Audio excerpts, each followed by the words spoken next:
What's good, YouTube? It's your boy Kenzo AZ back with another video today, man. Look, before we even get started with this video today, I just want y'all to ignore this green box in the top left of the corner because for some reason when I was recording, I forgot to take away my stream layout, and that's where I usually put my face cam at. So I didn't just want to not bring y'all a video today because I'm trying to stay on this consistent schedule. So if y'all can just bear with me, if y'all can please just ignore that box. But basically what I got here for y'all today, man, is we play Russia 1v1. But we didn't play with a usual build that you would think we would go to rush with. We didn't play with a paint beast or glass finisher. No, we played with our slash and playmaker, which it has the title slash and playmaker, but it's all it is a pure playmaker. That's really all it is.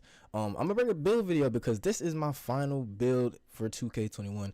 There is no more builds that I could really make. You know, I've experimented with them all. You know, I have a play shot. You know, I have a slashing playmaker, which is like a pure slasher with a contact finisher, Hall of Fame and stuff like that. I also have sharpshooters. You know, I have every build in the game. I don't play big man, so I don't have any big man builds, but I do have, you know, a very varied amount of guard builds. And personally, I like this one the best because it can do everything to an extent, but it can't really finish. It has good defense, perimeter defense, sometimes good interior defense, but it really can do everything that you would want a point guard build to do. It can shoot consistently from the mid range. Once I get to 99, and mind you, in this video you're seeing behind you, I'm not even 99 yet. I don't even have max shooting badges. All I have is what in this video I had like what ring extender on like bronze. That's really it. And like I have my playmaking badges, but besides that, I don't have any shooting, and I'm really shooting consistently in, you know, a park type setting. So imagine once I get my shooting badges and everything. And with this build, you'll see later which takeover I have, and I'm gonna explain why I went with that takeover and exactly why. Because in this game, a lot of people like to paint sit. As you can see, he's not guarding me as if I could shoot, and I'm just shooting easy mid ranges. Because in this game, if you're labeled as a slashing playmaker, look how they're gonna guard you. And as you can see, I have shot creating takeover, and let me explain why I have shot creating takeover. First off, mid ranges this year are easier to take than 3-pointers. With this build, I have an 80 mid-range off rip. So when I get the 99, I'll have like an 84. And this year, I believe people were saying takeover, primary takeovers boost like your primary stat plus 15. I don't believe that, so I'm going to stick to plus 10. So once I have takeover, I have a 94 mid-range and a 80, I have like an 81, 83 3 with takeover on. So mind you, when I get takeover, I'm going to be deadly from the mid-range and from the 3-pointer line.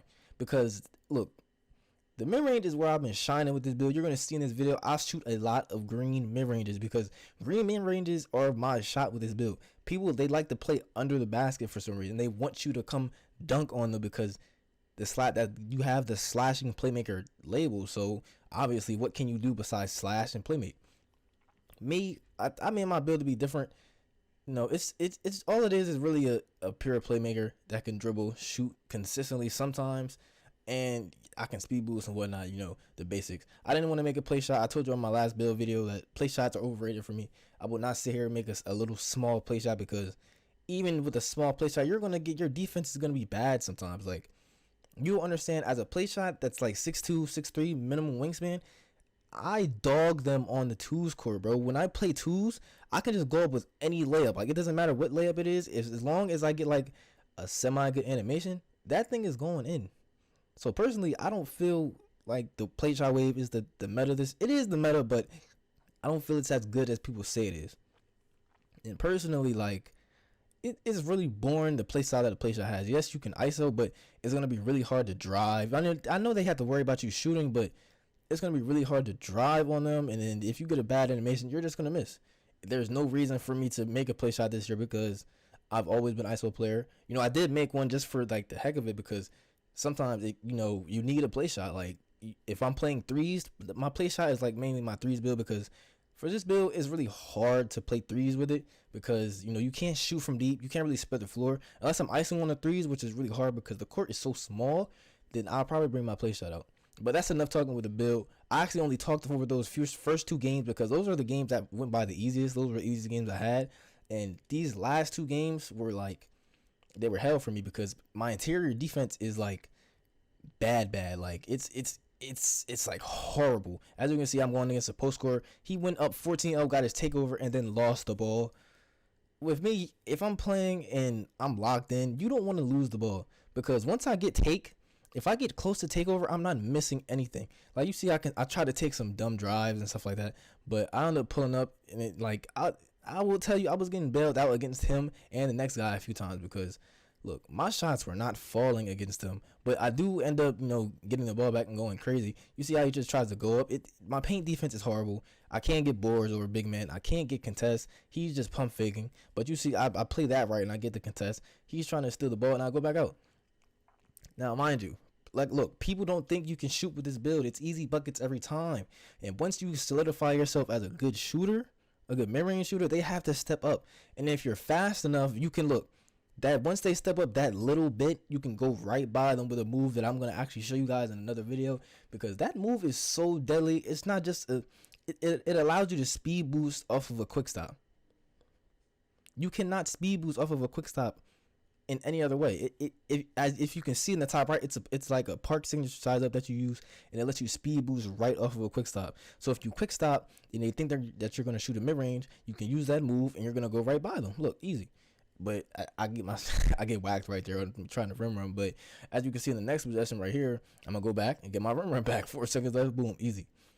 Like the move that I'm gonna be showing you guys in my next video, man, it's so deadly. I'm gonna bring you guys a build video of this too, show you guys some attributes or whatnot. Just in case you want to make the build. Look, there you go again, speed boost off the quick stop, boom. I miss, look, you're gonna miss sometimes with this build. It's not a perfect build. It doesn't have all the shooting in the world. I do get 16 shooting badges, so that's good. You see him try to spin, lose the ball, and I actually catch it from going out of bounds right here. I don't even think that was gonna be out on me, but good thing I caught it right. So he's still playing down, like he thinks I can't shoot. I step back, hit a green, boom. Look, this build right here at 99 is gonna be so deadly. You see, look. I quick stop, he thinks I'm going to shoot, and I do it behind the back and go straight to the rim. That quick stop and speed boosting out of a quick stop is really key this year for like shooting mid ranges. Look, quick stop, he thought I was going to shoot, and I go to the rim for an easy floater or whatever. I don't know what that was, a layup? I don't know. But look, when you're playing against people like this and they like to sit under the rim, you can't shoot threes. Like, I wouldn't recommend shooting threes consistently. You only have I only got a 74 3 in this video. So I wouldn't recommend shooting threes consistently unless you have takeover. With takeover, you can shoot threes because it's gonna feel normal. If you have like a semi-par 3, it doesn't feel right. It feels slow and it feels like the green window is super small. When you have takeover, shot takeover, sharp takeover, whatever, yo, pull that 3, bro. I'm telling you, it's gonna go in 95% of the time if you could time it right. And as you can see, I actually sent him a message because I hate, like, with the passion of me, I hate post scorers that play the 1v1. Even though if it's your only build, okay, cool. But I hate people that come to the 1v1 and just try to paint mash me. Like, it just irks my nerves. So I sent him a message. The next game is practically the same thing. Some dude who just wants to paint mash. And look, you're going to see in this video, I could not stop him. I actually do cut because I know you guys don't want to see this the whole game of me not being able to grab a board or, like, just play any defense in the paint. Look, he's just going up on me like I'm 6'2" or something. I'm actually 6'6" on this build, but I don't have the max wingspan. I have 2 versions of this build. Actually, I didn't show you guys the other one. The other version has max wingspan, and that's the problem with it. Like, max wingspan with the build that you want to shoot that has semi-par shooting is not the wave. I did that because I thought defense was going to be a little bit weird this year, and I thought that maybe if I had like max wingspan, I could play like way better defense than everybody else. But defense is actually pretty easy this year when it comes to like interior defense and perimeter defense. So I was just like, maybe I don't need long arms, and I went back and I remade the build, and I gave myself like 1 tick from default, and basically I got my shooting better. I got way better shooting actually instead of going max wingspan. So it was just a better overall for me because now I can shoot, I can dribble better, I have higher playmaking. Like it's just, it's way better overall. You don't need the long arms. And you see he loses the ball. And when you lose the ball against me, I'm telling you, bro, it's a horrible thing. You see layups, like when you're short, those animations right there for me will go in like 90% of the time. Those ones too, like you see, like you should see me on the twos court against like smaller guards, bro. I take up like almost every layup. And I'm just skipping around showing you guys my shots because I know you guys don't want to see any of him just running, getting the ball back. Because I do miss a lot. You got him jumping, go up and under. It's easy, like. The 1v1 court, the 1v1 rush event is probably the most easiest event. Look, green, you don't want to play back on me either because I can shoot the mid-range consistently. And with boosts and with my badges up, yo, you're going to have to guard me. I'm going to have an 84-3. And once I get takeover, it becomes even worse because you have to guard me at that point. And you see, I get an easy steal off my miss. And at this point, I believe I don't lose the ball anymore, if I'm not mistaken. But I could be wrong. And you see me getting an easy bucket. Now, I'm gonna bring you, like I said before, I'm gonna bring you guys a build video with this build. This is honestly my favorite build this year. Like, personally, it is my favorite build. Like, I love this build. Look at the easy kill. Oh my god, he thought I was gonna shoot the mid range, and I behind the back. Oh. And now I got takeover, and basically once I get takeover, like I said, the game's over. You see, like, I could shoot a 3 if I wanted, but I really wanted to get this last game out the way because it was my last W that I needed. And look, I can shoot fades. I didn't even change my fade yet. Like, if you want, you can shoot fades. We all know how OP fades is, and I get 16 shooting badges. So imagine me putting difficult shots on, and I have my shot creator badge. Boom, green, easy. It's gonna be too easy, man. I play primarily twos, so people love to sit back on me when they see I have the slashing playmaker. That usually means I get like an easy 6 points off rip because they just want to play back. And I sent him a message too because all he was doing was running the whole game. I know you're a slashing playmaker and that's all you do, but I still just despise it, man. But it's been your boy Kenzo HD here with another video, man. I'm trying to stay as consistent as possible. I want to upload like every 2 days trying, but it's really kind of weird with my schedule, you know, school and stuff like that. And sometimes I just be lazy, but I'm trying to really get back on it. I do be streaming over on Twitch. I might actually come over to YouTube because I do have a bigger fan base on YouTube, and I feel like I'll get more views on YouTube. But it's been your boy YT, and I'm out. Peace.